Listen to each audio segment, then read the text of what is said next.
Hi guys, my name is Dante. My brushes, how to use them. Let's talk about that.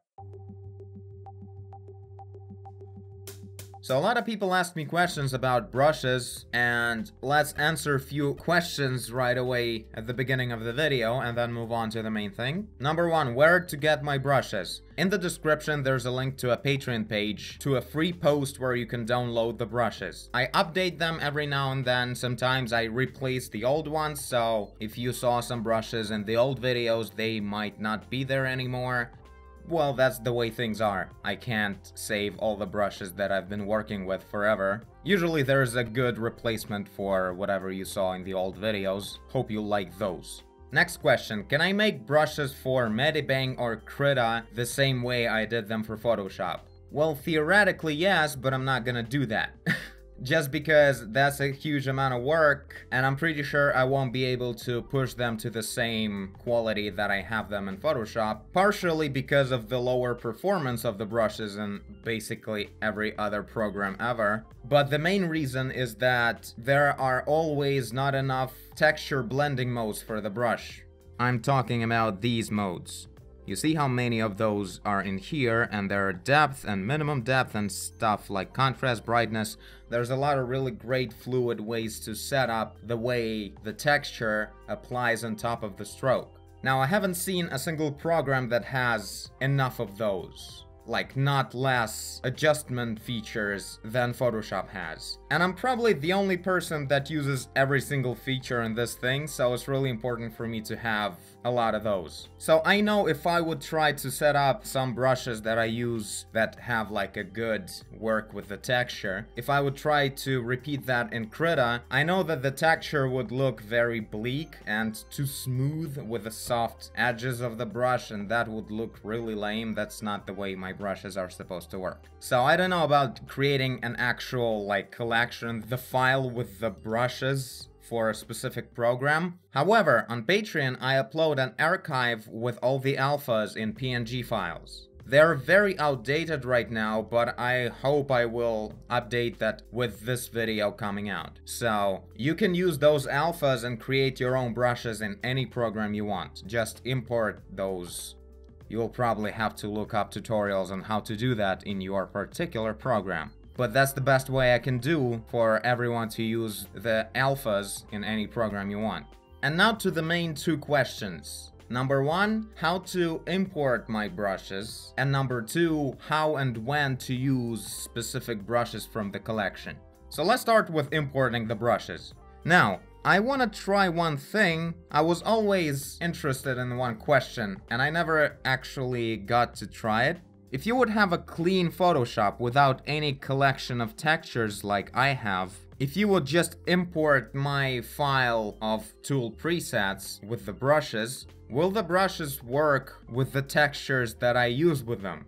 So right now I'll save everything, and then I'll clean Photoshop from all the textures, keeping the standard ones, and then I'll re-import my tool presets, and we'll see how that works. So let's start with that. Okay, so I reset even the brush collection to the standard one, and the tool presets have some random stuff, I have no idea what that is. So this is the color brush, this is the mixer brush, and smear tool has no presets at all. Now for the textures, reset patterns. Okay. Really? This is the standard ones? What the hell is that? I don't remember them being like that. Well, whatever, they're definitely not the ones I use. Okay, so we have this. Now, from this clean state, we go into tool presets. We hit this button. We choose replace tool presets, or load tool presets if you don't want to erase the ones you already have. So I'll replace, and I import this TPL file. It'll probably be named differently, probably with the date of today, if you download it from Patreon. So we import this, and now we have this collection here. This is in the standard color brush. If we switch to mixer brush, there's a set of different brushes. And if we switch to smudge tool, we have these brushes. So there's 3 sets of presets for 3 different tools inside of one file. Oh no, wait, there's 4, because there's also eraser that has a few. So what about the textures? Will they work? Okay, I seem to have some problem with that. I'm not sure about the texture yet, but the alpha of the brush is messed up. This is the 3D pencil instead of any brush that I choose. Yeah, the textures work. Well, that's good at least. I wonder if this is just a bug of some sort. What about we just restart Photoshop though? Seems to be working. Yep, that was just some kind of glitch. Maybe after you reset everything, it's a good idea to restart Photoshop. I guess it's something that not a lot of people do, so there's some kind of bug with that. So yeah, right now I don't have any brushes or textures imported here as well. As you can see, there's a texture selected that's not in this collection. So yeah, the tool preset file includes everything you need. That's good to know. Okay, I'll bring back a few of my brushes. You know what? I'll also upload these. Let me show you in a moment. Yeah, so a few of these brushes. Basically, this is a double liner. I don't know what for, but this is a cute little brush that may be helpful to create some kind of borders. So I decided to keep it. This is something you can't do any other way, so they're all like that. This is the brush that allows you to draw ellipses using the tilting and rotation. At any angle, you can do that. Probably the most quick and comfortable way to do that I could possibly come up with. Not super strict, but who needs strict? But there's a little cool trick with holding Shift key. If you click like that, and then you shift click, you can create kind of like the illusion of, I don't know, getting closer to horizon with some kind of cylinder. And there's 2 versions of those. One is very thin and another one is a bit thicker. And the third one is actual filled circle of the same nature. So there's that, just 4 brushes. They're like for construction purposes. I'll upload them in a separate actual brush file, so look for those in the brush presets, not tool presets. But most of the brushes are here. Now for the second question, how and when to use the brushes? Well, the answer is there's no specific rule for that. They're not the kind of brushes that will draw something for you. Well, with a very rare exception, maybe, somewhere in the end of the list. But mostly, these brushes are just for different feel of the painting. Like, you just choose one of these and you paint the whole thing with one brush, and you will have a certain style to the whole thing. So let's go through some of these. Again, there's not gonna be any super secret techniques about it, but I thought it's a good idea to have something said about the collection. By the way, the collection changes constantly, like in 6 months is gonna be all different probably. So yeah, keep that in mind if you're from the future. So let's go from the top of the list to the bottom. Akira. So this is a messy brush. It used to be a lot messier in a way, but it was insanely heavy. So I sort of motion blurred it like this. This is like what one pattern looks like.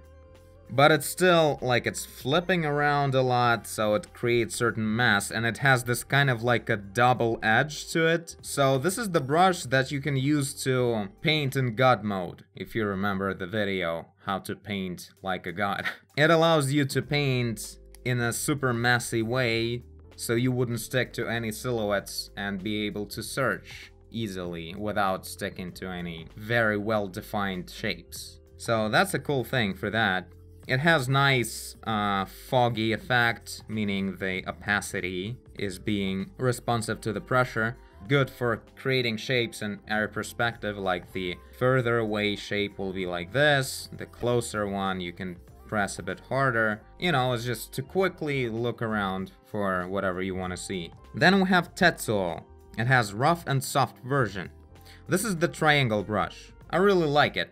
I've done a lot of cool stuff with this brush. It has really nice feel to it. Amazing texture and bristly effect. So this is the rough version, and this is the soft one. As you can see, texture is a bit less aggressive here.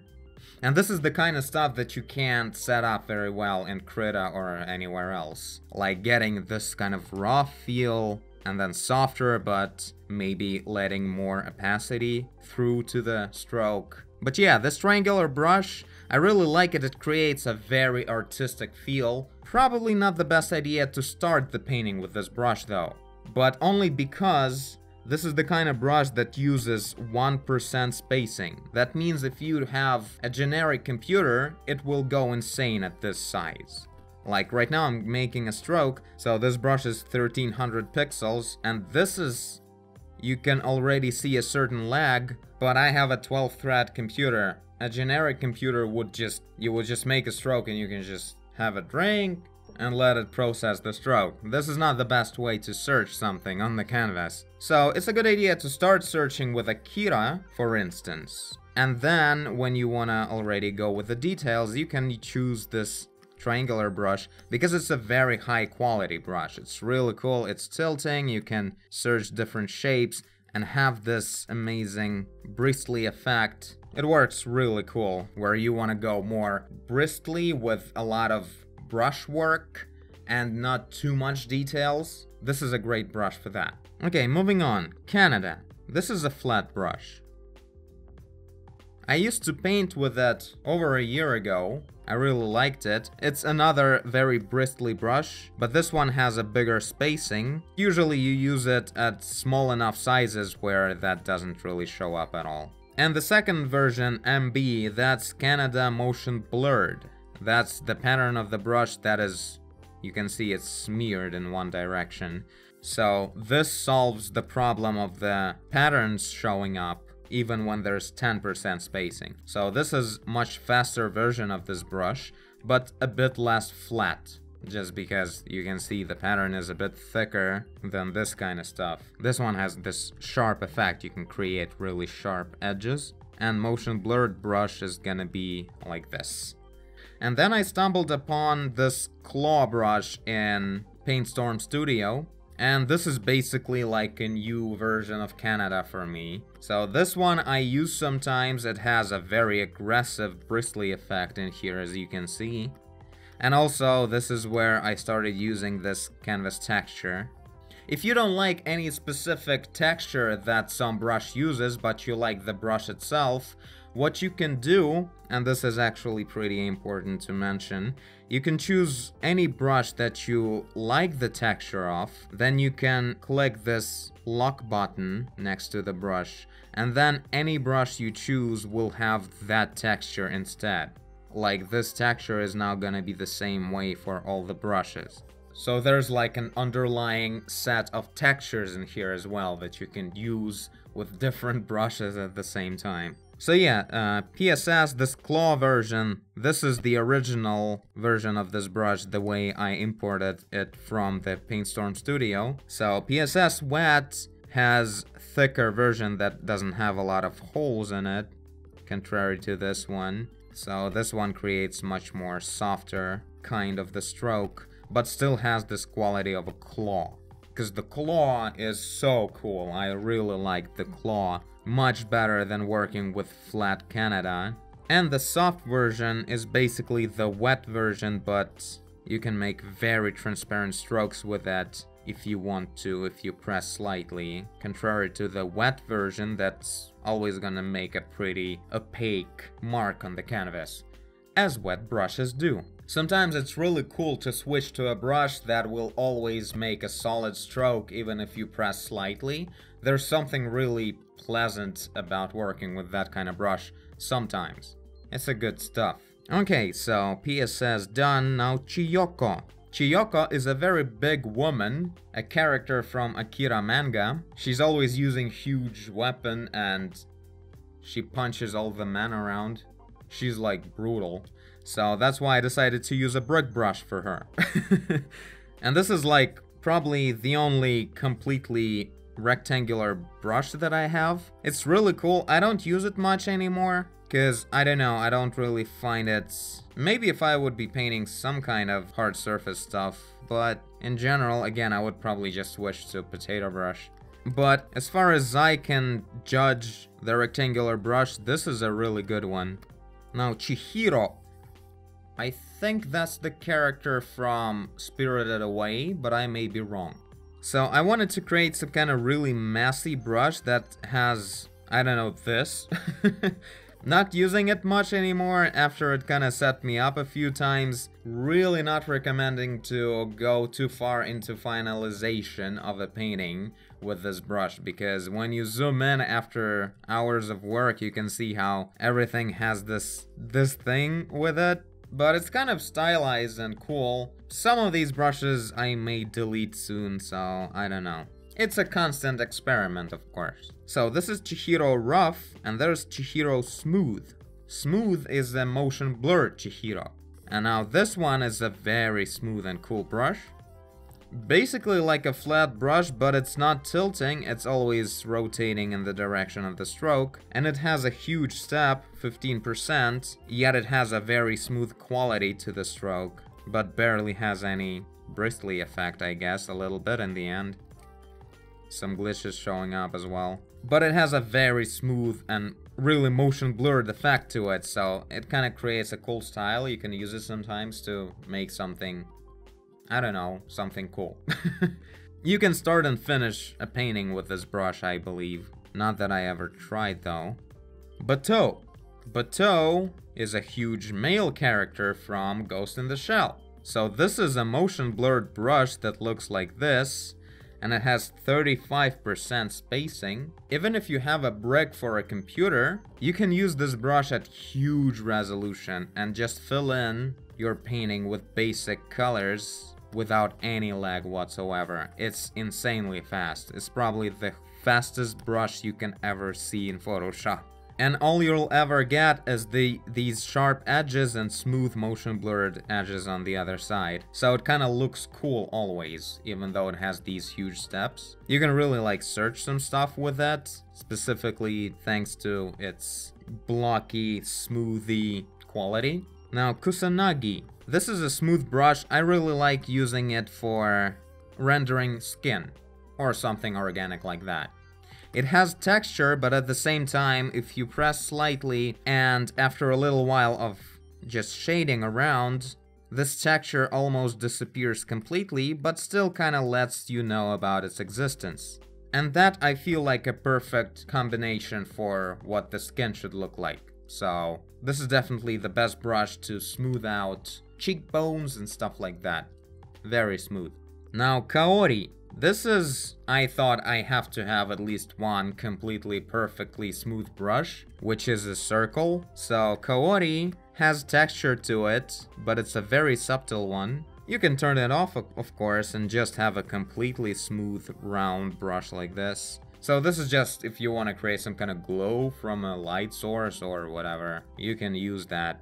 And now for this. This is the potato brush. If you haven't seen the video of its creation, like a year ago or something. So it's just this shape, very convenient, organic looking brush that has this iron effect. You can create all kinds of shapes with it. If you make a stroke like this, it's a sharp brush. If you make a stroke like this, it's a smooth brush. And of course, don't forget to use numbers on your keyboard, these ones. So if you want to make the stroke very transparent, you just press 1, and that will make the brush have 10% flow. Therefore, the stroke will be a lot more transparent. And if you want to go more firm, you press 5, you have 50%, and now you're much more opaque. But of course, there's also the pressure sensitivity. So you have all the tricks for transparency there.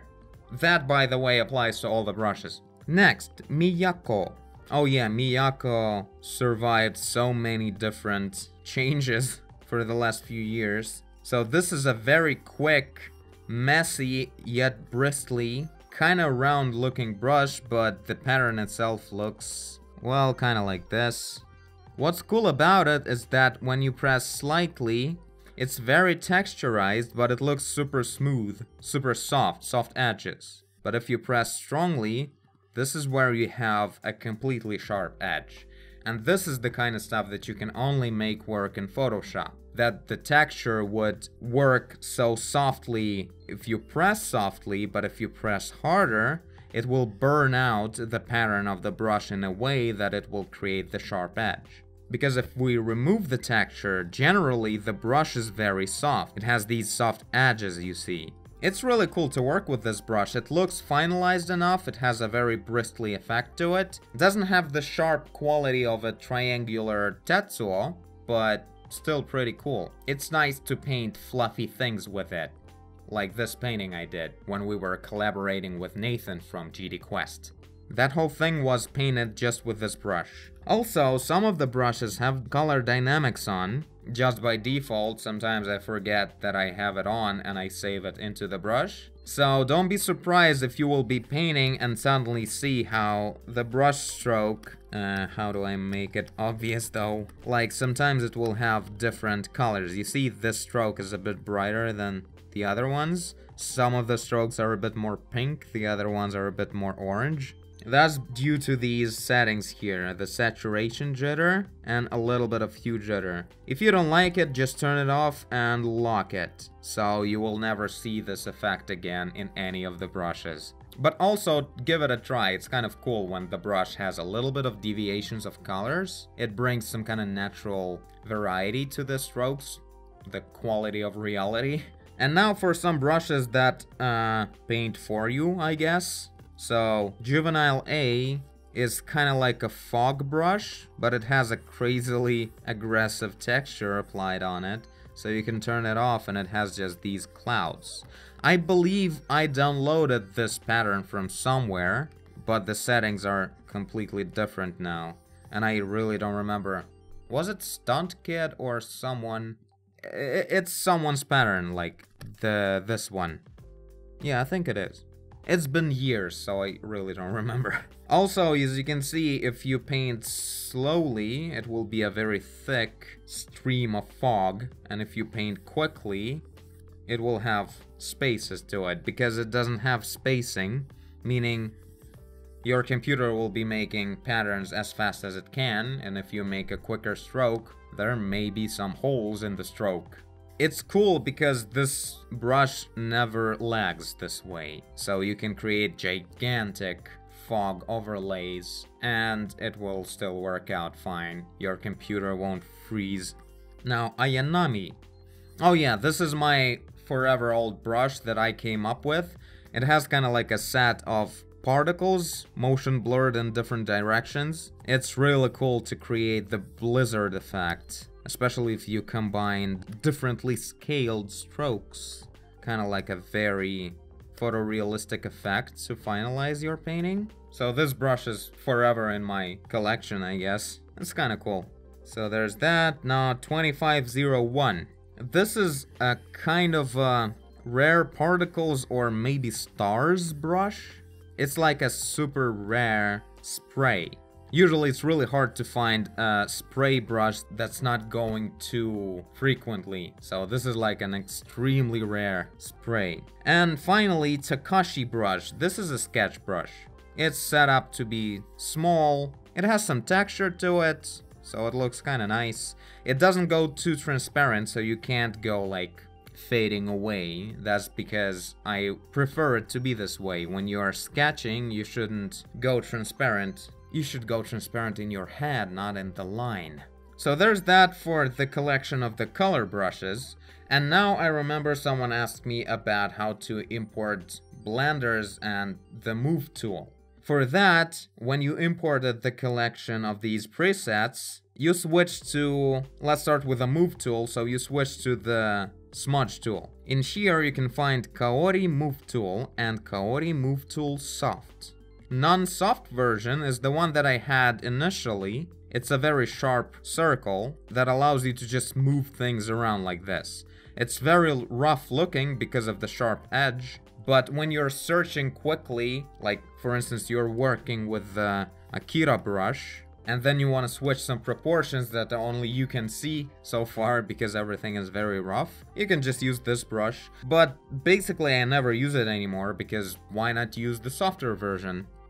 Always. So I recommend using the soft Kaori move tool. And this is the same thing, but it has just, you see, a softer edge to it. So it's like really close to what a liquify is, but it's a brush. And contrary to what liquify does, this thing never stretches the content of what you're grabbing, is just moving, so in many cases it's actually better than what Liquify would do. This is a really cool brush, I really like it. Some other stuff in here, let me show you why I use it here. These are some blenders, basically. Some of them are really rough and blocky. And this is why I use, like, mostly for blending, I use mixer brush tool. But sometimes it's cool to use finger for that, because it can blend with transparency, as you can see. And mixer brush tool can't do that. But yeah, this is a small collection of these kind of blenders. I don't use them much lately, but they're here if you want. Some of these presets in here for the finger tool are made specifically to create a super messy blending. So it wouldn't smooth out everything into a completely perfect gradient, but kind of like annihilate the details, but still create some kind of artistic mess instead. So that was the goal. Anyway, I usually just keep the finger tool to be used as just the move tool. And now let's move on to the mixer brush. They're mostly the same brushes. Kusanagi is the skin brush. We have also the skin blender here. Smoothing out very softly, yet creating some impact with the texture. A win-win. Let's just go quickly through these because they're basically the same thing. You can just play around with these. So this is that foggy cloudy brush that's also used as a blender. Now some potato brushes in here as well. Sometimes it's cool to paint with a brush and then use the blender of the same shape to blend around the details, the way we did in the tutorial about detailing and blending. And Bateau blender. A very quick one, a very blocky one, but it's kind of cool. Especially, again, when you're just starting to search colors for the background or something, just blend things around. The most important part is that it's really quick. Yeah, so this is it. This turned out to be a very long tutorial, I guess. I've been talking non-stop for an hour. I'll probably edit out some of the messy notes that I made, but hopefully this is gonna help you out with using the brushes. So if you use Photoshop, download the TPL file and BRS or whatever it's called for these construction brushes, ABR. So TPL and ABR for all the collections of the brushes for all the tools and whatnot. That if you're using Photoshop. If you're using anything else, you can download the archive with PNG alphas. Anyway, this is it. If you have any more questions about brushes and whatnot, ask me in the comments. And yeah, hope everything was clear. And I thank you for watching if you did. I guess you did if you're here. Leave a like and subscribe. Tell a friend. Keep it messy. Do whatever you want. And I will see you in the next one. Bye.